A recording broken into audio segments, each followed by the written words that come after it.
आप सभी दोस्तों का स्वागत है एग्जाम फर्स्ट चैनल पर। साथियों, आज हम जो है कि कंप्यूटर की जो लेटेस्ट बुक है उससे हम जो चैप्टर 1 तो कवर कर चुके हैं।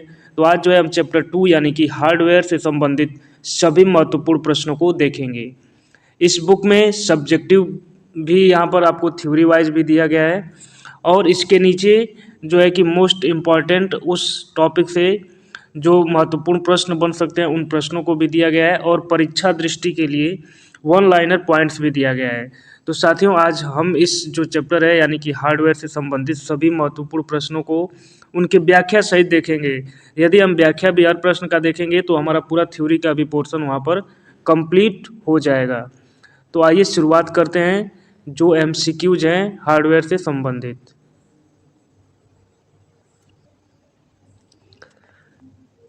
तो साथियों, यहाँ से देखिए कि विगत वर्षों में पूछे गए वस्तुनिष्ठ प्रश्न।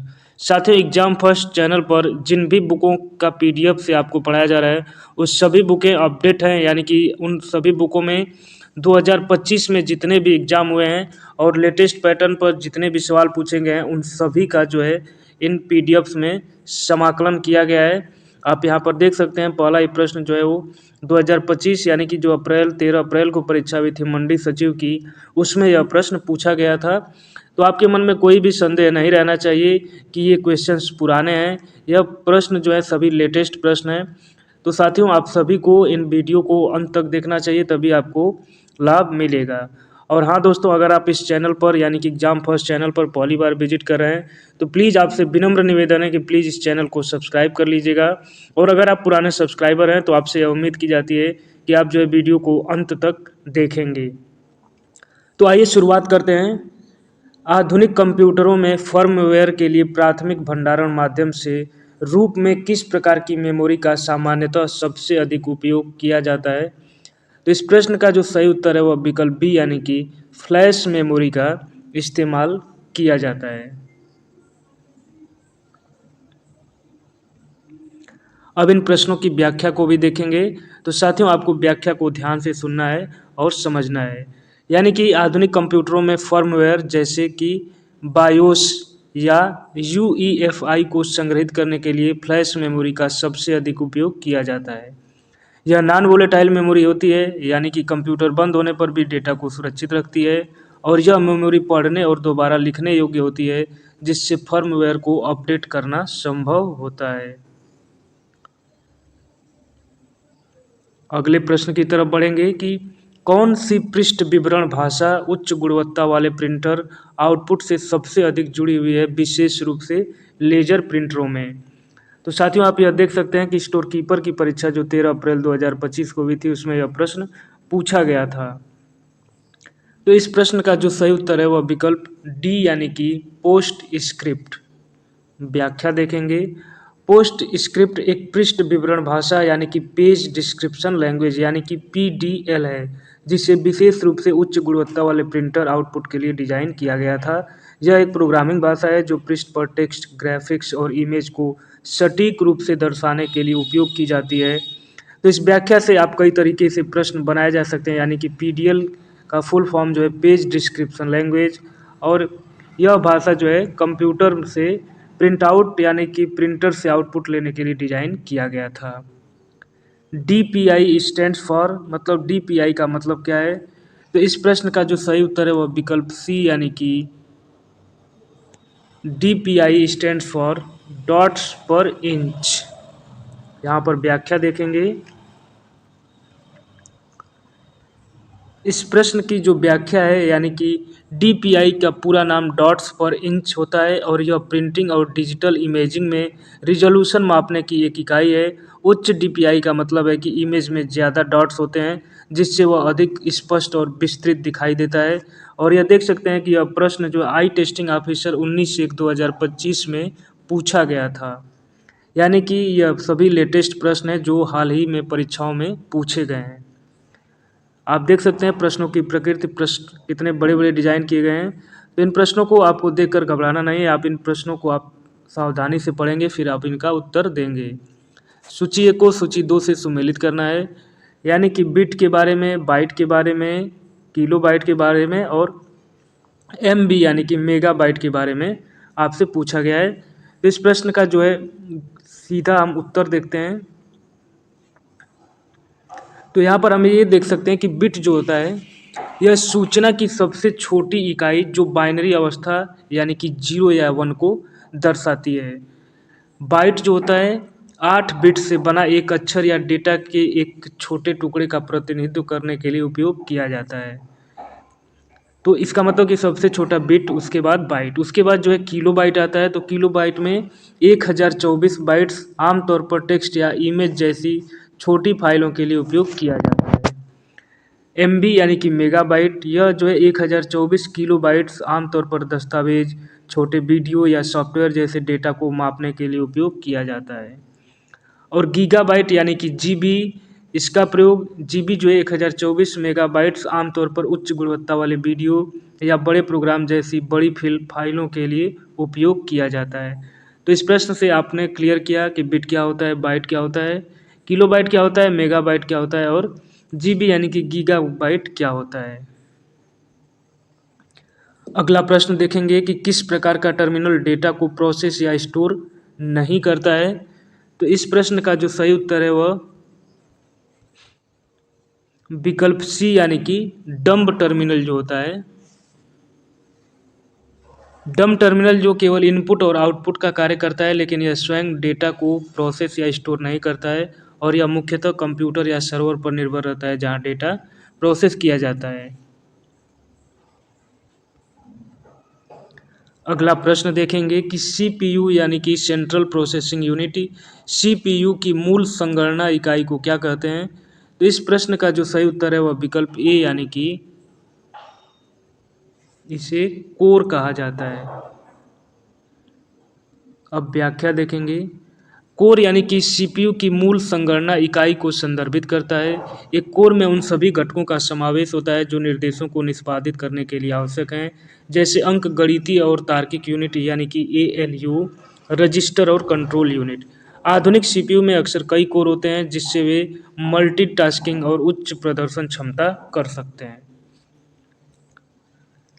अगला प्रश्न है कि what does the arithmetic logic unit in computer system do.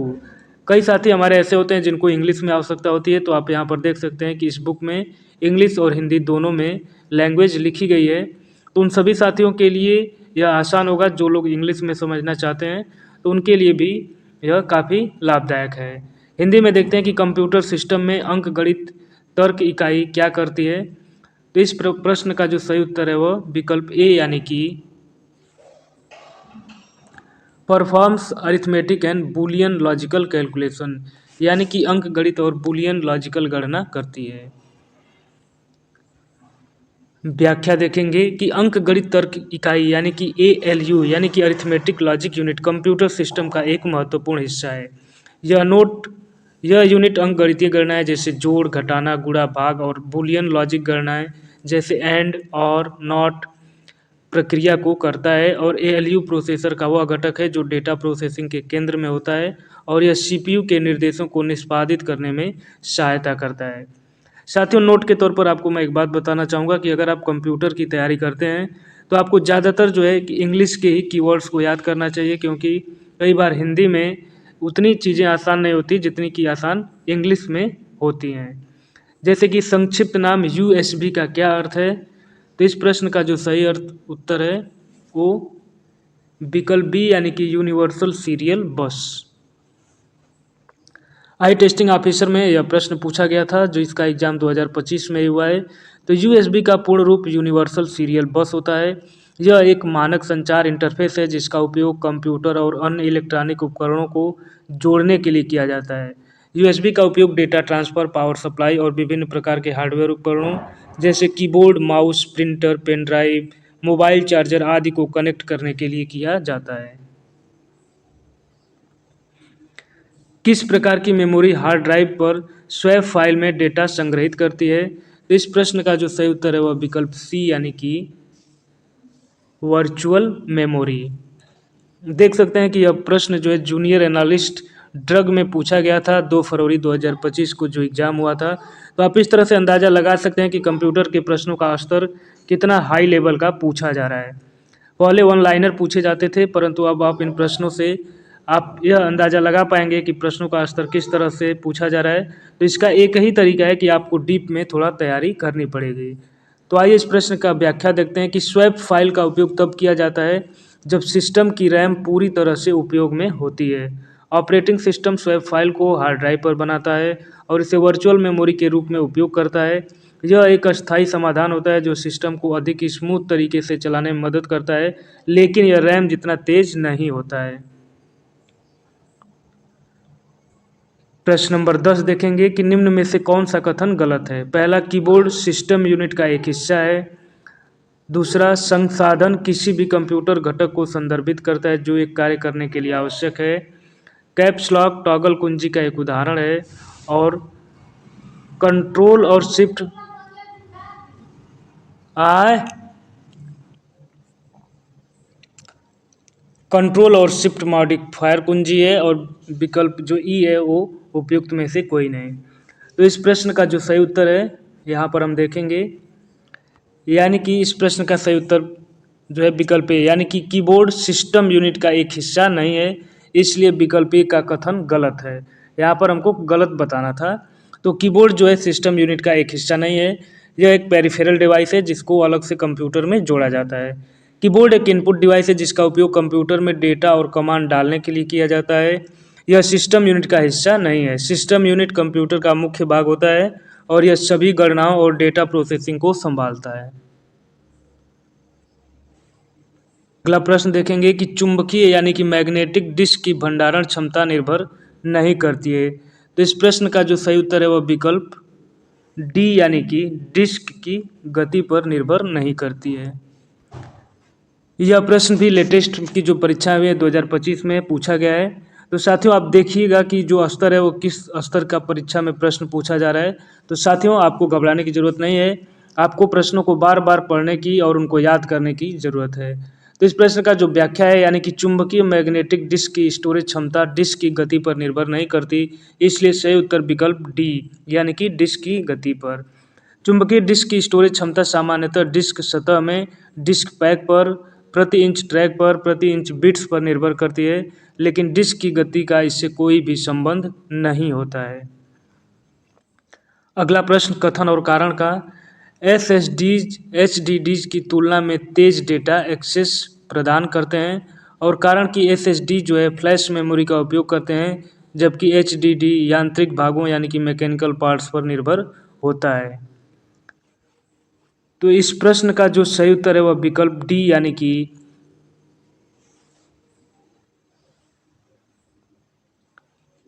अभिकथन ए और कारण आर दोनों सही है, और आर जो है कारण जो आर अभिकथन ए की सही व्याख्या है। पूरा यहाँ पर पूरा एक्सप्लेनेशन देखेंगे कि एसएसडी जो है एचएसडी की तुलना में तेज डेटा एक्सेस प्रदान करते हैं, क्योंकि एसएसडी में कोई मैकेनिकल भाग नहीं होते हैं, वे फ्लैश मेमोरी का उपयोग करते हैं, जबकि एचडीडी जो है घूमने वाले मैग्नेटिक प्लेटर्स और एक मूविंग रीड राइट हेड पर निर्भर होते हैं, जिससे वे धीमे होते हैं। अगला प्रश्न देखेंगे कि कैश मेमोरी के बारे में निम्न में से कौन सा कथन सत्य है। पहला, कैश मेमोरी रैम से तेज होती है। कैश मेमोरी जो है क्विक एक्सेस के लिए अक्सर उपयोग किए जाने वाले डेटा को संग्रहित करती है। कैश मेमोरी केवल सीपीयू के बाहर स्थित हो सकती है, और कैश मेमोरी जो है नॉन वोलेटाइल होती है। तो इस प्रश्न का सही उत्तर जो है विकल्प 1 और 2, यानी कि जो विकल्प डी है वो सही है। तो क्यों सही है, यहाँ पर पूरा व्याख्या देखेंगे। Cache memory static RAM S RAM पर आधारित होती है, जो डायनेमिक रैम डी रैम से तेज होती है। कैश मेमोरी का मुख्य कार्य अक्सर एक्सेस किए जाने वाले डेटा और निर्देशों को अस्थायी रूप से स्टोर करना है, जिससे सीपीयू को तेज़ी से डेटा प्राप्त हो सके। यहाँ सीपीयू के अंदर L1 और L2 कैश और कभी कभी सीपीयू के बाहर L3 कैश भी हो सकती है। कैश मेमोरी वोलेटाइल होती है, अतः कथन 1 और 2 सत्य हैं।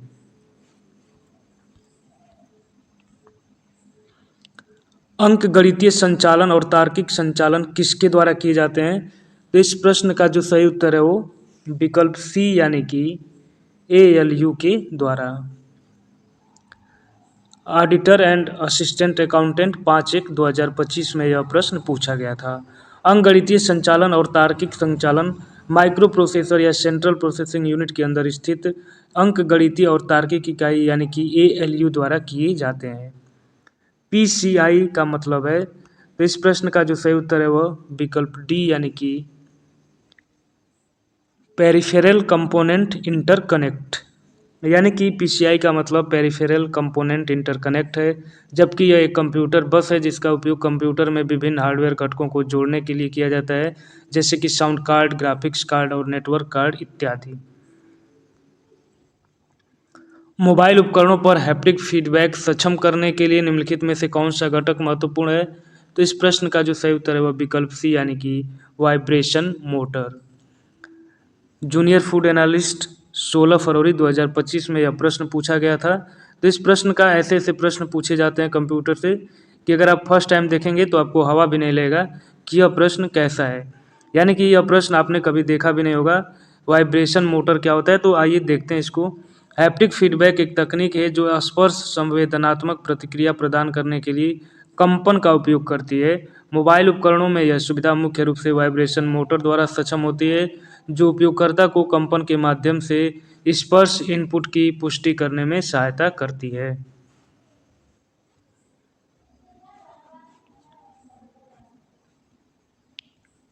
अगला प्रश्न देखते हैं कि SSD के बारे में निम्नलिखित में से कौन सा कथन सत्य है? पहला, सीक्वेंशियल डेटा एक्सेस के लिए SSD HDD के तुलना में धीमे होते हैं। SSD NAND आधारित फ्लैश मेमोरी का उपयोग करते हैं। SSD में कोई मूविंग भाग नहीं होता जो उन्हें HDD की तुलना में अधिक टिकाऊ बनाता है, और SSD HDD की तुलना में कम बिजली का खपत करते हैं। तो इस प्रश्न का जो सही उत्तर है वह विकल्प बी यानी कि 2, 3 और 4। SSD सीक्वेंशियल और रैंडम डेटा दोनों के लिए HDD से तेज होते हैं, क्योंकि SSD में कोई मूविंग पार्ट नहीं होता है। SSD डेटा स्टोर करने के लिए नॉन वोलेटाइल यानी कि NAND फ्लैश मेमोरी का उपयोग करते हैं। SSD में कोई मूविंग पार्ट्स नहीं होते, जबकि HDD में मैकेनिकल पार्ट्स होते हैं। इस वजह से SSD अधिक टिकाऊ होते हैं। SSD कम बिजली की खपत करते हैं क्योंकि उनमें घूमने वाली डिस्क या मैकेनिकल आर्म नहीं होती है, जिससे ऊर्जा की बचत होती है।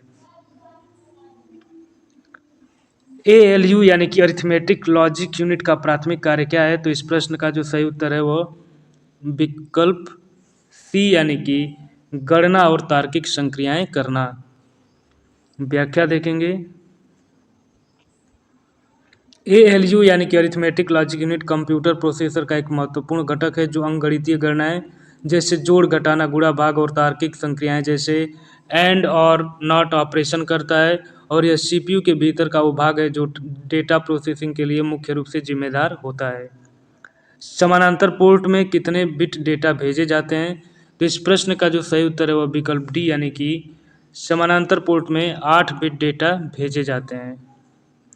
समानांतर पोर्ट एक बार में 8 बिट यानी कि 1 बाइट डेटा संचारित करते हैं। समानांतर में 8 डेटा लाइनों का उपयोग करते हैं। समानांतर पोर्ट आमतौर पर स्कैनर और प्रिंटर को जोड़ने के लिए उपयोग किए जाते हैं।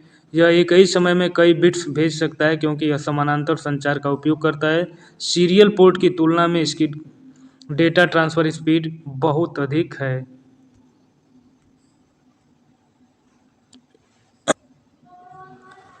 अगला प्रश्न देखेंगे कि यहाँ पर संख्या 000401001011101 का फर्स्ट कॉम्प्लीमेंट यानी पूरक क्या है?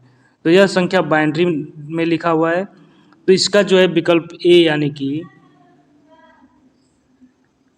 4 × 1 4 × 0 11010010 इसका आंसर होगा। अब यहाँ पर देख लेते हैं कि फर्स्ट कॉम्प्लीमेंट कैसे निकालते हैं किसी भी बाइनरी संख्या का। तो बाइनरी संख्या में फर्स्ट कॉम्प्लीमेंट निकालने के लिए बहुत ही आसान प्रोसेस होता है। 0 को 1 से और 1 को 0 कर देते हैं, और इसे अगर 2 कॉम्प्लीमेंट निकालने के लिए बोलेगा तो फर्स्ट कॉम्प्लीमेंट निकालने के बाद उसमें +1 को ऐड कर दिया जाता है। तो दी गई बाइनरी संख्या में जहाँ पर 0 0 है वहाँ पर 1 कर देंगे, और जहाँ पर 1 है वहाँ पर 0 कर देंगे, तो उसका फर्स्ट कॉम्प्लीमेंट निकल जाएगा। डिमॉर्गन की द्वितीय प्रमेय कहता है कि NAND गेट यानी कि NAND गेट एक बबल्ड गेट के तुल्य होता है। तो इस प्रश्न का जो सही उत्तर है वह विकल्प सी यानी कि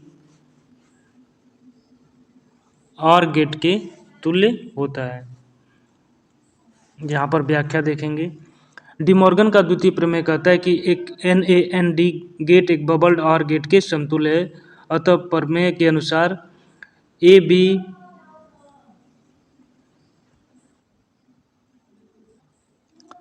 B whole bar is equal to A bar plus B bar.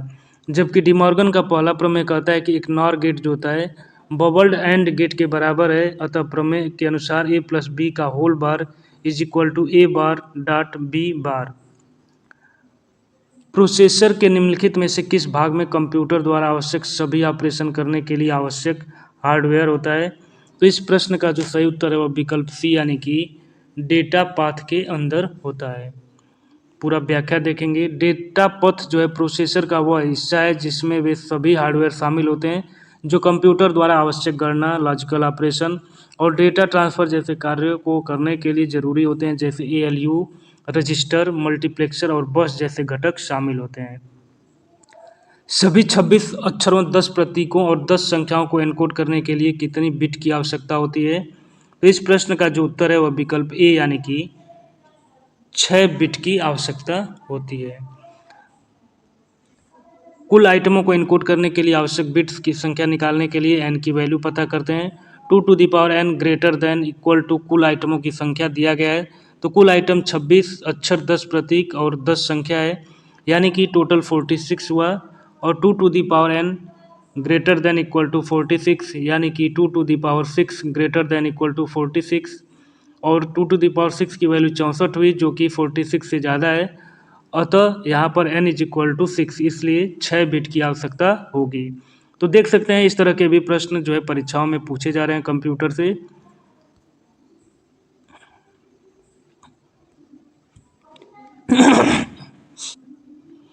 SSD एक प्रकार का सेकेंडरी स्टोरेज डिवाइस है। इसका पूर्ण रूप क्या है? तो इस प्रश्न का जो सही उत्तर है वह विकल्प सी यानी कि SSD stands for solid state drive. SSD का पूर्ण रूप सॉलिड स्टेट ड्राइव होता है। यह एक स्टोरेज डिवाइस है जो डेटा स्टोर करने के लिए फ्लैश मेमोरी का उपयोग करता है। SSD जो है हार्ड डिस्क ड्राइव यानी कि HDD की तुलना में अधिक तेज, टिकाऊ और ऊर्जा कुशल है क्योंकि इसमें कोई मूविंग पार्ट्स नहीं होता। हार्ड कॉपी प्रदान करने के लिए किस उपकरण का उपयोग किया जाता है? तो इस प्रश्न का जो सही उत्तर है वह विकल्प सी यानी कि प्रिंटर। प्रिंटर वह उपकरण है जिसका उपयोग डिजिटल दस्तावेजों, इमेज और अन्य सामग्री को हार्ड कॉपी के रूप में प्रिंट करने के लिए किया जाता है।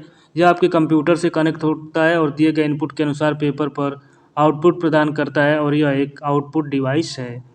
CRT का मतलब है, तो CRT stands for cathode ray tube, यानी कि इस प्रश्न का सही उत्तर विकल्प ए है। CRT का मतलब है कैथोड रे ट्यूब। यह एक इलेक्ट्रॉनिक उपकरण है जो मुख्य रूप से पारंपरिक टेलीविज़न और कंप्यूटर मॉनिटर में उपयोग होता था। यह एक ऐसी तकनीक है जिससे डिस्प्ले स्क्रीन के विकास में अहम भूमिका निभाई। तो पहले के ज़माने में जो टीवी और जो कंप्यूटर आते थे जिनके पीछे बड़ा सा हुड निकला था, तो उसमें CRT का प्रयोग किया जाता था। परंतु अब जो है LCD, LED और प्लाज्मा के आने से उसमें नई क्रांति हो गई है और वहाँ पर CRT का प्रयोग अब बहुत ही कम देखने को मिलता है। एक कंप्यूटर के CPU में लाखों बहुत छोटे स्विच होते हैं जिन्हें कहा जाता है। तो इस प्रश्न का सही उत्तर विकल्प है यानी कि उनको ट्रांजिस्टर कहा जाता है। कंप्यूटर के CPU में लाखों बहुत छोटे छोटे स्विच होते हैं जिन्हें ट्रांजिस्टर कहा जाता है। यह एक प्रकार का इलेक्ट्रॉनिक डिवाइस होता है जो विद्युतीय चालकता को नियंत्रित करने के लिए उपयोग किया जाता है। निम्न में से किस प्रकार का स्कैनर प्रकाश स्रोत की सहायता से वर्ण, अंक और कोड पढ़ता है और प्रतियोगी परीक्षाओं में वस्तुनिष्ठ प्रकार के उत्तर पत्रों के लिए उनका उपयोग किया जाता है? तो इस प्रश्न का जो सही उत्तर है वह विकल्प बी यानी कि OMR यानी कि optical mark recognition. OMR stands for optical mark recognition एक प्रकार का स्कैनर होता है जो प्रकाश स्रोत की सहायता से वर्ण यानी कि कैरेक्टर, अंक यानी डिजिट एवं कोड को पढ़ता है। इसका उपयोग प्रतियोगी परीक्षाओं में वस्तुनिष्ठ प्रकार के उत्तर पत्रों को पढ़ने के लिए किया जाता है। अगला प्रश्न देखेंगे कि निम्नांकित में से किस उपकरण का उपयोग किसी पेन या अन्य उपकरण से कागज के टुकड़े की सतह पर यांत्रिक गति द्वारा अत्यंत बड़े आरेखों या जटिल लाइन आर्ट को प्रिंट करने में किया जाता है? तो इस प्रश्न का जो सही उत्तर है वह विकल्प डी यानी कि प्लॉटर का उपयोग किया जाता है। प्लॉटर एक आउटपुट डिवाइस है जिसका प्रयोग बड़ी ड्राइंग जैसे कि कंस्ट्रक्शन प्लांट, ऑटोकैड आदि में किया जाता है। इसमें ड्राइंग बनाने के लिए पेन, पेंसिल, मार्कर आदि राइटिंग टूल का प्रयोग होता है और यह बड़ी तथा जटिल ग्राफ या रेखा चित्र प्रिंट करने के लिए यांत्रिक गति का उपयोग करता है।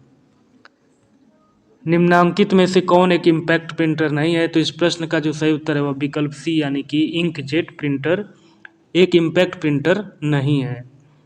यह एक प्रकार का इम्पैक्ट प्रिंटर यानी कि यह एक प्रकार का प्रिंटर है जो कागज़ के साथ इंक रिबन के सीधे संपर्क में काम करता है, जैसे dot matrix printer, daisy wheel printer और line printer. Non impact printer कौन होते हैं? तो नॉन इम्पैक्ट प्रिंटर में इंक रिबन और पेपर में सीधा संपर्क नहीं होता, जैसे कि इंकजेट प्रिंटर, लेजर प्रिंटर और थर्मल प्रिंटर। अगला प्रश्न देखेंगे कि निम्नलिखित में से कौन सा कार्य परिचालन माइक्रोफोन उपकरण द्वारा संपन्न होता है? तो इस प्रश्न का जो सही उत्तर है वह विकल्प ए यानी कि माइक्रोफोन एक इनपुट डिवाइस है जिसे एमिल बर्लिनर ने 1877 में विकसित किया था और इसका प्रयोग ध्वनि तरंगों को विद्युत सिग्नल्स में परिवर्तित करने में किया जाता है। अगला प्रश्न देखेंगे कि कौन सी ड्राइव प्लेटर नामक वृत्ताकार डिस्क की श्रृंखला से बनी होती है?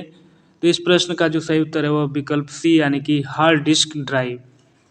हार्ड डिस्क ड्राइव सर्कुलर वृत्ताकार डिस्क की श्रृंखला से बनी होती है जिसे प्लेटर्स कहा जाता है, जो एक स्पिंडल के चारों ओर लगभग आधे इंच की दूरी पर एक के ऊपर एक व्यवस्थित होता है और यह डिस्क जो है एल्यूमिनियम मिश्र धातु यानी गैर चुंबकीय का बना होता है और चुंबकीय मटेरियल से लेपित होता है। निम्नलिखित में से कौन रैम के बारे में सही नहीं है? तो इस प्रश्न का जो सही उत्तर है वह विकल्प ए यानी कि रैम कंप्यूटर के बंद होने पर भी डेटा को अस्थायी रूप से स्टोर करता है।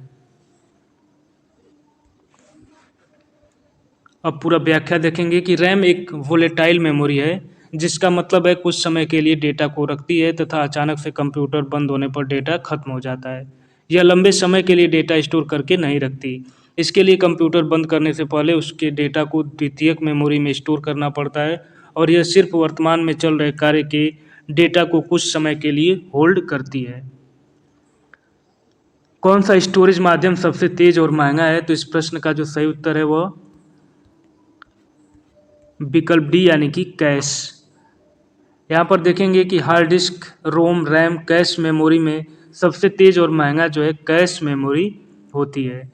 यहाँ पर क्रम देखेंगे कि magnetic tape, hard disk, RAM यानी कि मेन मेमोरी, कैश और रजिस्टर। तो यह मैग्नेटिक टेप से और जो रजिस्टर होता है तो सबसे ज़्यादा स्पीड जो होती है वो रजिस्टर की होती है, परंतु कैपेसिटी में देखेंगे तो रजिस्टर में सबसे कम कैपेसिटी होती है डेटा को धारण करने की और सबसे ज़्यादा डेटा धारण करने की क्षमता मैग्नेटिक टेप में होती है। डेटा को बनाए रखने के लिए निम्नलिखित में से किस प्रकार की मेमोरी को लगातार रिफ्रेश किया जाना चाहिए? तो इस प्रश्न का जो सही उत्तर है वह विकल्प सी यानी कि डी रैम का। एस रैम और डी रैम दोनों रैम के प्रकार हैं। S RAM stand for static random access memory को डेटा बनाए रखने के लिए लगातार रिफ्रेश किए जाने की आवश्यकता नहीं होती। यह डी रैम से तेज मेमोरी होती है। डी रैम यानी कि डायनामिक रैंडम एक्सेस मेमोरी को डेटा बनाए रखने के लिए लगातार रिफ्रेश करते रहने की आवश्यकता होती है और डी रैम एस रैम से धीमी होती है लेकिन ज़्यादा डेटा होल्ड करती है। निम्नलिखित में से कौन बाइनरी संख्या दशमलव संख्या 147 के समतुल्य है? तो साथियों इस प्रश्न का जो सही उत्तर है वो विकल्प ए यानी कि 10010011। साथियों यह थोड़ा सा कैलकुलेटिव पोर्शन होता है लेकिन आप इसमें एक चीज़ ध्यान रखेंगे कि जब भी बात होगी बाइनरी संख्या तो बाइनरी का मतलब बेस 2 होता है, यानी कि बाइनरी संख्या में केवल 0 और 1 आ सकता है, जबकि दशमलव संख्या का जो बेस होता है वो 10 होता है। इसमें 0 से 9 तक की संख्याएं आ सकती हैं। तो यहाँ पर 147 ये दशमलव में लिखा है और इसको हमको कन्वर्ट करना है 0 और 1 के फॉर्म में, यानी कि 2 बेस में। तो यहाँ पर सिंपल जो है कि 2 से डिवीजन करते हैं और पूरा डिवीजन करते जाते हैं जब तक वो पूरी संख्या कट नहीं जाती और उसके बाद नीचे से ऊपर तक संख्याओं को लिख लेते हैं। तो यहाँ पर देखिए 1 को ऐड करके और संख्याओं को लिख दिया गया है। तो यह जो है इसका बाइनरी में कन्वर्जन हो गया है। बाइनरी संख्या प्रणाली को यह भी कहते हैं। तो इसको बाइनरी मतलब 0 या 1, तो इसका बेस जो होता है 2। तो बाइनरी संख्या प्रणाली यानी कि बाइनरी नंबर सिस्टम 2 अंक यानी कि 0 और 1 से बनी संख्या होती है। बाइनरी संख्या का बेस 2 होता है क्योंकि इसमें 2 ही अंक शामिल होते हैं और प्रत्येक बाइनरी अंक को बीट कहा जाता है। कंप्यूटर अथवा मशीन सिर्फ इन्हीं 2 अंकों को समझता है यानी कि 0 और 1। बाइनरी नंबर प्रणाली में प्रयुक्त किए जाने वाले विशिष्ट प्रतीकों की यह संख्या है। तो जैसा कि आपने ऊपर पढ़ा, बाइनरी में केवल 2 अंक यानी कि 0 और 1 होता है। बाइनरी संख्या पद्धति एक ऐसी संख्या पद्धति है जिसमें संख्याओं को रिप्रेजेंट करने के लिए 0 तथा 1 अंक का उपयोग करते हैं। कंप्यूटर में प्रोसेसर केवल बाइनरी संख्याओं को आसानी से समझ सकता है, यानी कि 0 तथा 1 के प्रयोग से बनी संख्या बाइनरी संख्या होती है और जिसका बेस जो है 2 होता है। निम्नलिखित में से कौन सी बाइनरी संख्या प्रणाली का उदाहरण है? तो जैसा कि आपने पढ़ा कि बाइनरी संख्या में केवल 0 और 1 हो सकता है। तो इस प्रश्न का जो सही उत्तर है वह विकल्प सी यानी कि 1110 1। व्याख्या देखेंगे कि बाइनरी संख्या पद्धति एक ऐसी संख्या पद्धति है जिसमें संख्याओं को रिप्रेजेंट करने के लिए 0 तथा 1 अंक का उपयोग करते हैं। कंप्यूटर में प्रोसेसर केवल 0 तथा 1 को समझ सकता है, अर्थात कंप्यूटर केवल बाइनरी संख्या 0 तथा 1 को आसानी से समझ सकता है। 0 तथा 1 के प्रयोग से बनी संख्या बाइनरी संख्या होती है जिसका आधार 2 होता है, अतः 1110 बाइनरी संख्या का उदाहरण है। निम्नलिखित में से कौन सी मेन यानी कि मुख्य मेमोरी की विशेषता है? यह कंप्यूटर की कार्यशील मेमोरी है, सेकेंडरी मेमोरी से ज़्यादा तेज है, बिना प्राइमरी मेमोरी के कंप्यूटर नहीं चल सकता है। तो इस प्रश्न का जो सही उत्तर है वह विकल्प डी यानी कि सभी कथन सही हैं, यानी कि ए बी सी तीनों कथन सही हैं। पूरा व्याख्या देखेंगे। मुख्य मेमोरी में केवल वही डेटा और निर्देश होते हैं जिन पर कंप्यूटर वर्तमान में काम कर रहा होता है। इसकी एक सीमित क्षमता होती है और बिजली बंद होने पर डेटा स्वतः ही डिलीट हो जाता है। यह आमतौर पर सेमीकंडक्टर से बनी होती है। मुख्य मेमोरी की निम्नलिखित विशेषताएं हैं, जैसे यह सेमीकंडक्टर मेमोरी होता है, आमतौर पर यह वोलेटाइल मेमोरी है, यह कंप्यूटर की कार्यशील मेमोरी है, यह सेकेंडरी मेमोरी से ज़्यादा तेज कार्य करती है और इसके बिना कंप्यूटर नहीं चल सकता है। SSD का क्या अर्थ है? तो इस प्रश्न का जो सही उत्तर है वह विकल्प सी यानी कि सॉलिड स्टेट ड्राइव। SSD का पूरा नाम सॉलिड स्टेट ड्राइव है। यह एक सॉलिड स्टेट स्टोरेज डिवाइस है जो डेटा को लगातार स्टोर करने के लिए इंटीग्रेटेड सर्किट असेंबली का उपयोग करता है। यह आमतौर पर फ्लैश मेमोरी का उपयोग करता है और कंप्यूटर स्टोरेज में सेकेंडरी स्टोरेज के रूप में कार्य करता है। इसे हम सॉलिड स्टेट डिवाइस या सॉलिड स्टेट डिस्क भी कहते हैं। निम्न में से कौन सा ब्लॉक डिवाइस नहीं है? तो इस प्रश्न का जो सही उत्तर है वह विकल्प बी यानी कि रैम जो है ब्लॉक डिवाइस नहीं है। CD-ROM, floppy disk, hard disk सभी ब्लॉक डिवाइस हैं जिसके डेटा को किसी भी ऑर्डर में एक्सेस किया जा सकता है। Byte device sequential access mass storage device का उदाहरण है। टेप डिवाइस, रैम एक वोलेटाइल मेमोरी है और इसमें डेटा हमेशा के लिए स्टोर नहीं होता है। किस प्रकार का डिवाइस डिजिटल सिग्नल को किसी ऐसे रूप में रूपांतरित करता है जो उपयोगकर्ता के लिए सुगम होता है? तो इस प्रश्न का सही उत्तर है विकल्प डी यानी कि output device. Output device digital signal को किसी ऐसे रूप में रूपांतरित करता है जो उपयोगकर्ता के लिए सुगम होता है। मॉनिटर, प्रिंटर, स्पीकर आदि आउटपुट डिवाइस के उदाहरण हैं। निम्न में से कौन सा CRT का पूर्ण रूप है? तो इस प्रश्न का जो सही उत्तर है वह विकल्प डी यानी कि कैथोड रे ट्यूब।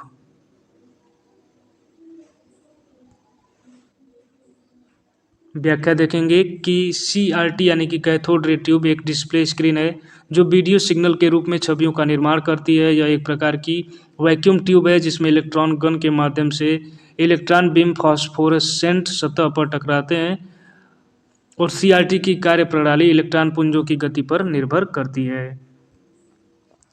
निम्नलिखित में से क्या SRAM की विशेषता नहीं है? तो इस प्रश्न का जो सही उत्तर है वह विकल्प बी यानी कि इसे 1 सेकेंड में कई बार रिफ्रेश करने की आवश्यकता होती है। SRAM को 1 सेकेंड में कई बार रिफ्रेश करने की आवश्यकता नहीं होती, जबकि DRAM चिप में डेटा को बनाए रखने के लिए अलग अलग मेमोरी सेल्स पर चार्ज को समय समय पर रिफ्रेश किया जाना चाहिए। निम्नलिखित में से कौन सा इनपुट आउटपुट डिवाइस एक ब्लॉक डिवाइस है? तो इस प्रश्न का जो सही उत्तर है वह विकल्प ए यानी कि टेप ड्राइव जो है एक ब्लॉक डिवाइस है। टेप ड्राइव एक डेटा स्टोरेज डिवाइस है जो चुंबकीय डेटा पर जो चुंबकीय टेप पर डेटा को पढ़ता और लिखता है। चुंबकीय टेप डेटा संग्रहण आमतौर पर ऑफलाइन अभिलेखीय यानी कि आर्काइवल डेटा संग्रहण के लिए उपयोग किया जाता है। एक टेप ड्राइव हार्ड डिस्क के विपरीत अनुक्रमिक एक्सेस स्टोरेज प्रदान करता है तथा hard disk direct access storage प्रदान करता है।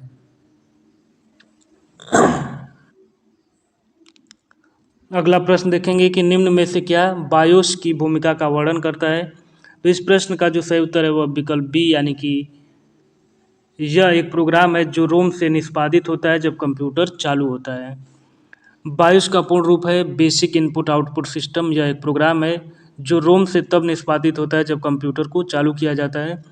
तो एक समय था कि कंप्यूटर से बायोस का फुल फॉर्म लगभग लगभग हर परीक्षाओं में पूछा जाता था, परंतु अब इन प्रश्नों का ज़माना लद गया है। अब इनकी जगह पर नए नए प्रश्न पूछे जाते हैं क्योंकि ये सब सभी को याद हो चुका है। तो बायोस का फुल फॉर्म आप याद रखेंगे कि बेसिक इनपुट आउटपुट सिस्टम।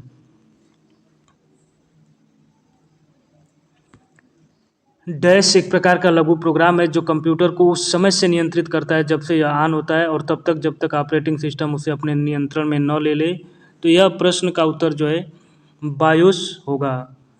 पूरा व्याख्या देखेंगे कि बायोस जो है बेसिक इनपुट आउटपुट सिस्टम का एक संक्षिप्त रूप है। इसका उपयोग बूट प्रक्रिया के समय हार्डवेयर प्रारंभ करने के लिए किया जाता है। बायोस एक प्रकार का लघु प्रोग्राम है जो कंप्यूटर को उस समय से नियंत्रित करता है जब से यह ऑन होता है और तब तक जब तक ऑपरेटिंग सिस्टम उसे अपने नियंत्रण में न ले लें। तो जब भी आप कंप्यूटर को ऑन करते हैं तो कुछ समय के लिए प्रक्रिया होती है जिसको बूटिंग कहा जाता है और बूटिंग के टाइम जो हार्डवेयर नियंत्रण करता है वो बायोस के द्वारा नियंत्रण किया जाता है। किसी संसाधक द्वारा प्रति सेकंड की जा सकने वाली संक्रियाओं की संख्या का निर्धारण किसके द्वारा किया जाता है। इसे मेगाहर्ट्ज या गीगाहर्ट्ज में व्यक्त किया जाता है। तो इस प्रश्न का जो सही उत्तर है वह विकल्प ए यानी कि क्लॉक स्पीड। क्लॉक स्पीड किसी प्रोसेसर द्वारा प्रति सेकंड में की जाने वाली संक्रियाओं की संख्या का निर्धारण है। इसे मेगाहर्ट्ज और गीगाहर्ट्ज में व्यक्त किया जाता है। इसका उपयोग प्रोसेसर की गति के संकेतक के रूप में किया जाता है। यहाँ पर डैश को काम करते रहने के लिए लगातार विद्युत आपूर्ति की आवश्यकता पड़ती है। लगातार विद्युत आपूर्ति बने रहने के कारण इसके अंदर भंडारित किए जाने वाले डेटा को याद रखने के लिए रिफ्रेश नहीं करना पड़ता है। हालांकि यह एक अस्थिर मेमोरी होती है जिसका अर्थ है कि एक बार विद्युत आपूर्ति बाधित होने पर इसमें भंडारित सारा डेटा लुप्त हो जाता है। तो इस प्रश्न का जो सही उत्तर है वह विकल्प बी यानी कि उसे एस रैम कहा जाता है। S RAM static random access memory का संक्षिप्त रूप है। यह डी रैम की तुलना में तेज और अधिक विश्वसनीय है। इसे रिफ्रेश करने की आवश्यकता नहीं होती है। यह एक प्रकार की सेमीकंडक्टर मेमोरी होती है जिसमें डेटा तब तक स्थिर रहता है जब तक मेमोरी चिप में विद्युत आपूर्ति होती रहती है। अगला प्रश्न देखेंगे कि ऑफिस के काम में प्रयोग किए जाने वाले स्टैंडर्ड लैपटॉप में रैम के आकार की आम परास रेंज क्या होती है। तो इस प्रश्न का जो सही उत्तर है वह विकल्प सी यानी कि 4 GB से 16 GB। ऑफिस में काम करने के लिए प्रयोग किए जाने वाले लैपटॉप में रैम की रेंज 4 GB से 16 GB होनी चाहिए। आलिया के पास 2600 MB डेटा है, दिनेश के पास 4000 MB डेटा है। इन दोनों को डेटा संयुक्त रूप से भंडारण क्षमता वाले एक USB फ्लैश ड्राइव में डाला जा सकता है। तो इस प्रश्न का जो सही उत्तर है वह विकल्प डी यानी कि 10 GB की फ्लैश ड्राइव में डाला जा सकता है। यानी कि आलिया के पास 2600 MB डेटा है और दिनेश के पास 4000 MB डेटा है। यानी कि आलिया और दिनेश दोनों के डेटा को संयुक्त रूप से स्टोर करने के लिए 10 GB भंडारण क्षमता वाली फ्लैश ड्राइव की आवश्यकता होगी। निम्नलिखित में से कौन सी मेमोरी मुख्य रूप से अर्धचालकों पर आधारित नहीं होती। तो इस प्रश्न का जो सही उत्तर है वह विकल्प सी यानी कि द्वितीयक मेमोरी। द्वितीयक मेमोरी सेमीकंडक्टर मेमोरी पर आधारित नहीं होती। अन्य सभी सेमीकंडक्टर मेमोरी के उदाहरण हैं। किसी संसाधक द्वारा प्रति सेकंड की जा सकने वाली संक्रियाओं की संख्या का निर्धारण किसके द्वारा किया जाता है। इसे मेगाहर्ट्ज या गीगाहर्ट्ज में व्यक्त किया जाता है। तो इस प्रश्न का जो सही उत्तर है वह विकल्प ए यानी कि क्लॉक स्पीड। क्लॉक स्पीड किसी प्रोसेसर द्वारा प्रति सेकंड में की जाने वाली संक्रियाओं की संख्या का निर्धारण है। इसे मेगाहर्ट्ज और गीगाहर्ट्ज में व्यक्त किया जाता है। सीपीयू का वह भाग जिसमें सर्किटरी लगा होता है और जो संग्रहित प्रोग्रामों को पूरा करने या निष्पादित करने के लिए पूरे कंप्यूटर सिस्टम को निर्देशित करने के लिए विद्युत संकेत का प्रयोग करता है, उसे किस नाम से जाना जाता है। तो इस प्रश्न का जो सही उत्तर है वह विकल्प ए यानी कि कंट्रोल यूनिट के नाम से जाना जाता है। पूरा व्याख्या देखेंगे। सीपीयू के कंट्रोल यूनिट में सर्किटरी होती है जो संग्रहित प्रोग्राम निर्देशों को पूरा करने के लिए तथा पूरे कंप्यूटर सिस्टम को निर्देशित करने के लिए विद्युत संकेतों का उपयोग करती है। सीपीयू प्रोग्राम निर्देशों को निष्पादित नहीं बल्कि कंप्यूटर के अन्य भागों को निर्देश देता है। डैश एक संसाधक के आंतरिक डेटाबेस में बिट्स की संख्या होती है जिसे संसाधक एक बार में संसाधित कर सकता है। तो इस प्रश्न का जो सही उत्तर है वह विकल्प सी यानी कि word length. Word length bits की वह संख्या है जो कंप्यूटर का सीपीयू एक बार में संसाधित करता है। इसे वर्ड विड्थ भी कहते हैं। बैंकों में चेकों को संसाधित करने के लिए बैंक निम्नलिखित में से कौन सी निविष्ट तकनीक का प्रयोग करते हैं। तो इस प्रश्न का जो सही उत्तर है वह विकल्प बी यानी कि MICR। MICR का फुल फॉर्म होता है कि magnetic ink character recognition. MICR का संक्षिप्त रूप है। इसका उपयोग बैंक में चेक में नीचे छपे मैग्नेटिक इनकोडिंग संख्याओं को पहचानने के लिए किया जाता है। निम्नलिखित में से किस द्विआधारी संख्या यानी बाइनरी ऑपरेशन का परिणाम 11110 होगा। तो इस प्रश्न का जो सही उत्तर है वह विकल्प बी यानी कि 100101 में अगर हम 10101 को ऐड कर दें तो हमें 58 मिल जाएगा। यानी कि 100101 की वैल्यू है 37 और 10101 की वैल्यू है 21। अगर इनको ऐड कर दें तो यह जो है 58 के बराबर हो जाएगा और यह जो है बाइनरी में 111010 के बराबर होगा। अगला प्रश्न देखेंगे कि निम्नलिखित में से कौन सी द्विआधारी संख्या परिणाम स्वरूप 101011 देगी। तो इस प्रश्न में सभी संख्याएं द्विआधारी संख्या प्रणाली में है। तो इस प्रश्न को हल करने का सबसे अच्छा तरीका होता है कि इसको हम डेसिमल संख्या में बदल लें। और यहाँ पर देखिए 110101 का डेसिमल वैल्यू 53 है और 1010 का डेसिमल वैल्यू 10 है। तो 53 में से 10 माइनस कर देंगे तो ये 43 आएगा और 43 को बाइनरी में कन्वर्ट करेंगे यानी 2 से भाग देंगे तो यहाँ पर 101011 प्राप्त हो जाएगा। कंप्यूटर संसाधक के संदर्भ में ALU का पूर्ण रूप क्या है।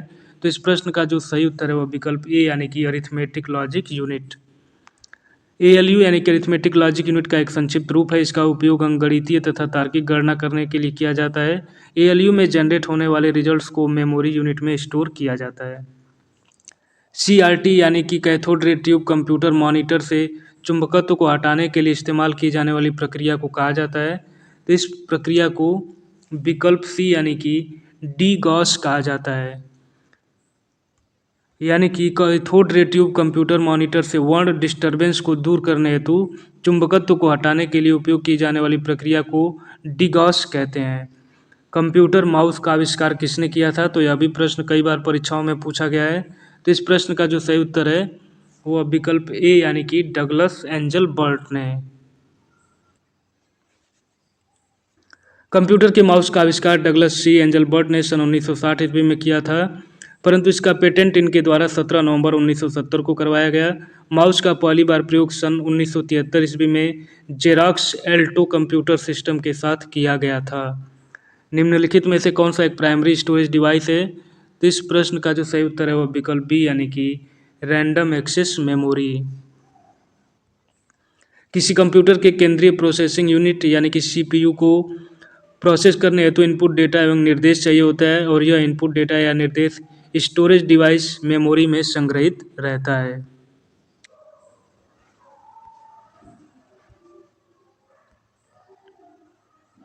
यहाँ पर पूरा प्रकृति देख लेते हैं कि स्टोरेज डिवाइस यानी कि मेमोरी को दो भागों में बांटा जाता है।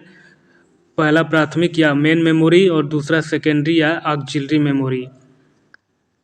प्राइमरी मेमोरी में जो है अस्थाई कैश, अस्थाई यानी कि वोलेटाइल और नॉन वोलेटाइल। अस्थाई में PROM यानी कि programmable read only memory, read only memory EPROM यानी कि erasable programmable read only memory और EEPROM यानी कि electrically erasable programmable read only memory आता है। अस्थाई यानी वोलेटाइल में रैंडम एक्सेस मेमोरी आता है। इसके भी कई प्रकार होते हैं, जिसमें स्टैटिक रैंडम एक्सेस मेमोरी और DRAM होता है, यानी कि dynamic random access memory. Secondary storage में हार्ड डिस्क आता है, मैग्नेटिक डिस्क आता है, CD-ROM आता है, CDRW आता है, फ्लॉपी डिस्क आता है, DVD आता है और पेन ड्राइव आता है। निम्न में से कौन सा अस्थायी मेमोरी या अस्थिर मेमोरी के रूप में जाना जाता है? तो इस प्रश्न का जो सही उत्तर है वह विकल्प है, यानी कि रैम। रैम यानी कि रैंडम एक्सेस मेमोरी एक कंप्यूटिंग डिवाइस है जिसे मेमोरी यूनिट में किसी भी लोकेशन पर संग्रहित डेटा को पढ़ने या डेटा स्टोर करने में एक समान समय लगता है, उसे रैंडम एक्सेस मेमोरी कहा जाता है। रैम को अस्थायी या अस्थिर मेमोरी के रूप में भी जाना जाता है। अस्थायी रूप से संग्रहित डेटा के लिए उपयोग किया जाने वाला शब्द क्या है? तो इस प्रश्न का जो सही उत्तर है वह विकल्प बी, यानी कि कैश डेटा। अस्थायी रूप से संग्रहित डेटा के लिए प्रयोग किए जाने वाला शब्द कैश डेटा होता है। यह डेटा कैश मेमोरी में होता है। कैश मेमोरी कंप्यूटर के केंद्रीय प्रोसेसिंग यूनिट यानी कि CPU एवं मुख्य मेमोरी के बीच का भाग होती है, जिसका उपयोग बार बार उपयोग में आने वाले डेटा और निर्देशों को संग्रहित करने में किया जाता है, जिस कारण मुख्य मेमोरी और प्रोसेसर के बीच गति अवरोध दूर हो जाता है। परिधीय उपकरण कार्यक्षमता जोड़ने के लिए कंप्यूटर सिस्टम से कनेक्ट होते हैं। निम्नलिखित में से कौन सा परिधीय उपकरण नहीं है? तो इस प्रश्न का जो सही उत्तर है वह विकल्प डी, यानी कि मदरबोर्ड जो है वो परिधीय यानी कि पेरिफेरल डिवाइस नहीं है।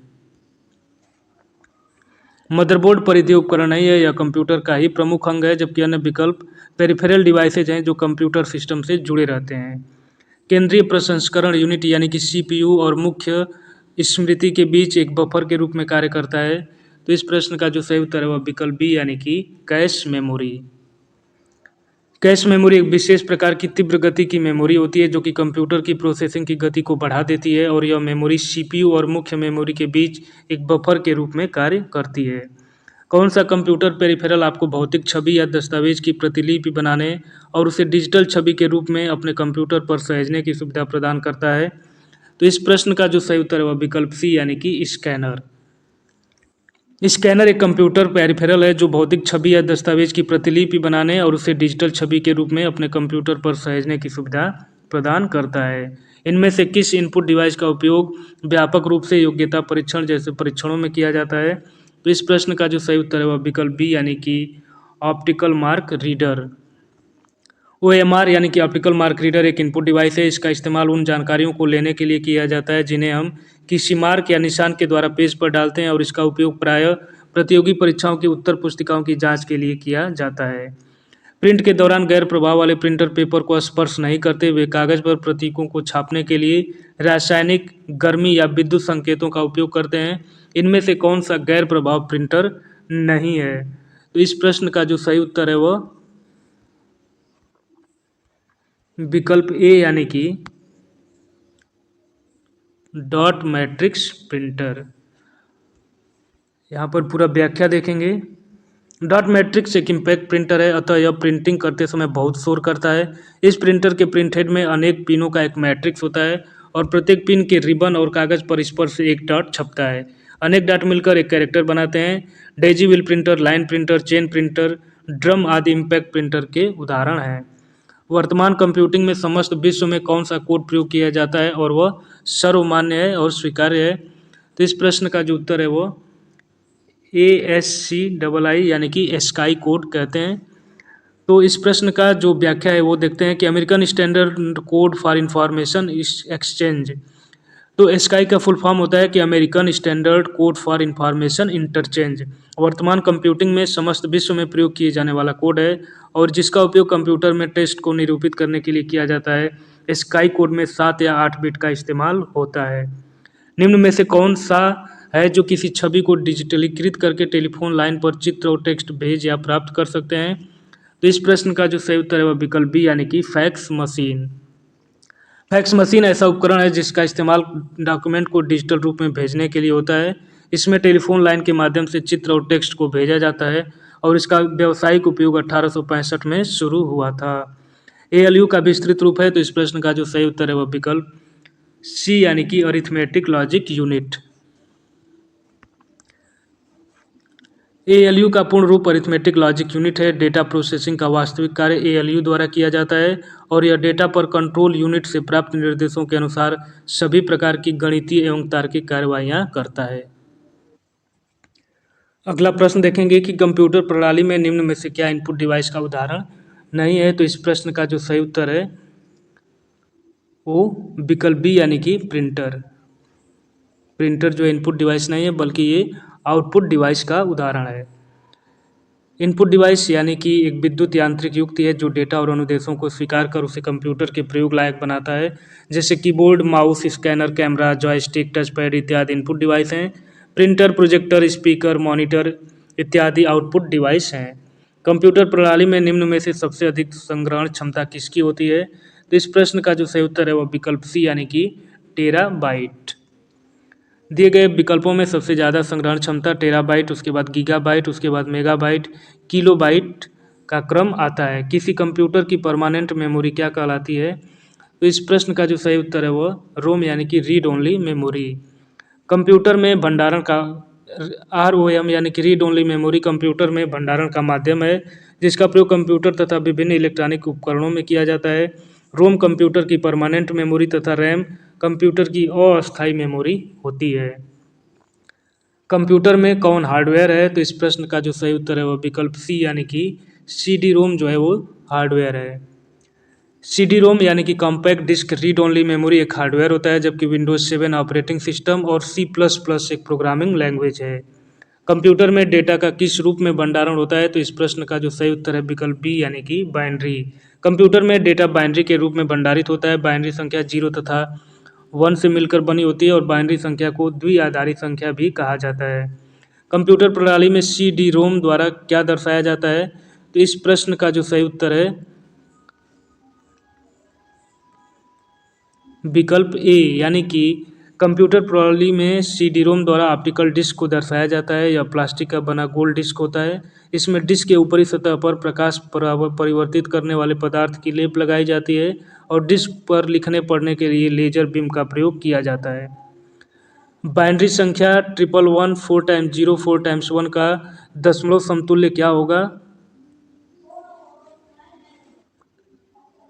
तो बाइनरी संख्या को जब दशमलव में बदलना होता है तो यानी कि दशमलव में 0 से 9 तक संख्याओं को लिख सकते हैं। तो इसमें 2 की पावर 0 से यहाँ पर सारी संख्याओं में 2 की पावर 0 2 की पावर 1 और जितना संख्या होती है उतने टाइम्स मल्टीप्लाई करेंगे। तो इस तरह से करने पर जो संख्या प्राप्त होती है वो डेसिमल में बदल जाती है। अतः इसकी वैल्यू जो है 1807 डेसिमल वैल्यू होगी। बाइनरी संख्या 1011 का दशमलव समतुल्य क्या होगा। तो यहाँ पर 1011 में हम यहाँ पर 2 के पावर 0 2 के पावर 1 और इसी तरह से मल्टीप्लाई करते जाएंगे तो यहाँ पर जो बनकर दशमलव संख्या आएगी वह 11 के समतुल्य होगी। कौन सी कोटि बायोस को सर्वोत्तम परिभाषित करती है। तो बायोस एक तरह का फर्मवेयर होता है। फर्मवेयर हार्डवेयर डिवाइस में अस्थायी रूप में इंस्टॉल किया जाता है। फर्मवेयर बैकग्राउंड में हार्डवेयर को कंट्रोल करने, संचालित करने या मेंटेन रखने के लिए होता है और यह प्रोग्राम किए गए निर्देशों का एक सेट है जो वीडियो कार्ड, बायोस, कीबोर्ड या हार्डवेयर जैसे हार्डवेयर डिवाइस में हार्ड ड्राइव जैसे हार्डवेयर डिवाइस में प्रयोग होता है।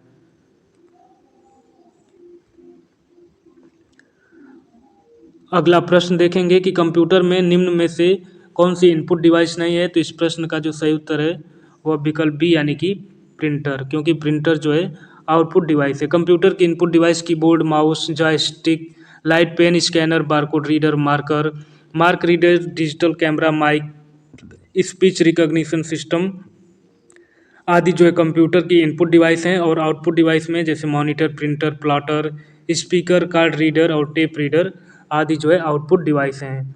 कंप्यूटर माउस किस प्रकार का डिवाइस है। तो यह एक इनपुट डिवाइस है। इनपुट डिवाइस में mouse, keyboard, microphone, scanner, OCR आते हैं जबकि आउटपुट डिवाइस में मॉनिटर, वीडियो, स्पीकर और प्रिंटर आते हैं। कंप्यूटर की कीबोर्ड में कितनी वर्णमालाओं की कीज होती हैं। तो इस प्रश्न का जो सही उत्तर है वह विकल्प सी यानी कि 26। कंप्यूटर की कीबोर्ड में कुल 26 वर्णमालाएं होती हैं तथा कीबोर्ड में सामान्यतः टोटल जो 102 की होती हैं। की 3 प्रकार की होती हैं, अल्फा न्यूमेरिक की, फंक्शनल की और स्पेशल की। 1 MB यानी कि 1 मेगाबाइट कितने के बराबर होता है। तो इस प्रश्न का जो सही उत्तर है वह विकल्प सी यानी कि 1 MB जो है 1024 किलोबाइट के बराबर होता है।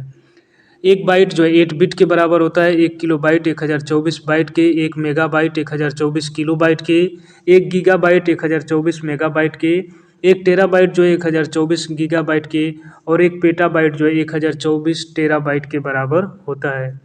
एक कंप्यूटर में स्टोरेज माध्यम की क्षमता की इकाई क्या होती है? तो इस प्रश्न का जो सही उत्तर है वह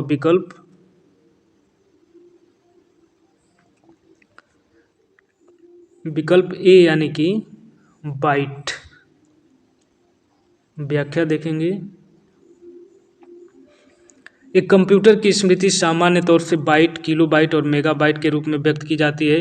बिट स्टोरेज की सबसे छोटी इकाई मानी जाती है, लेकिन बाइट का उपयोग हम स्टोरेज क्षमता मापने के लिए करते हैं। एक byte is equal to 8 bit, 1 kilobyte is equal to 1024 byte, और 1 megabyte is equal to 1024 kilobyte.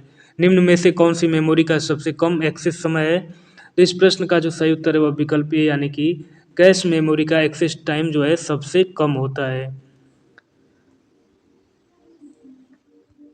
व्याख्या देखेंगे कि कैश मेमोरी का लोकेशन सीपीयू के सबसे पास होता है, जिसके कारण इसका एक्सेस टाइम सबसे कम होता है। जिन प्रोग्रामों और निर्देशों का बार बार उपयोग किया जाता है उनको कैश मेमोरी अपने अंदर सुरक्षित कर लेती है, और प्रोसेसर कोई भी डेटा प्रोसेस करने से पहले कैश मेमोरी को चेक करता है। वर्चुअल मेमोरी का आकार निर्भर करता है, तो किस पर निर्भर करता है? या विकल्प सी यानी कि डिस्क के स्पेस पर। यानी कि वर्चुअल मेमोरी प्रोसेसर द्वारा जब मुख्य मेमोरी की क्षमता कम होती है तब वर्चुअल मेमोरी जनरेट की जाती है। अतः स्पष्ट है कि वर्चुअल मेमोरी डिस्क स्पेस के आकार पर निर्भर करती है। कंप्यूटर के सभी हार्डवेयर की जांच निम्न में से कौन करता है? तो इस प्रश्न का जो सही उत्तर है वह विकल्प ए यानी कि बायोस। बायोस का पूर्ण रूप बेसिक इनपुट आउटपुट सिस्टम है। यह एक सॉफ्टवेयर है जिसे मदरबोर्ड पर बने अस्थायी रोम चिप यानी कि नॉन वोलेटाइल रोम चिप में रखा जाता है। इसमें उपयोगकर्ता द्वारा परिवर्तन नहीं किया जा सकता है। जैसे ही कंप्यूटर ऑन किया जाता है, बायोस पासवर्ड तथा हार्डवेयर की जांच करता है तथा ऑपरेटिंग सिस्टम चालू करता है। इस तरह यह हार्डवेयर तथा सॉफ्टवेयर के बीच संबंध स्थापित करता है।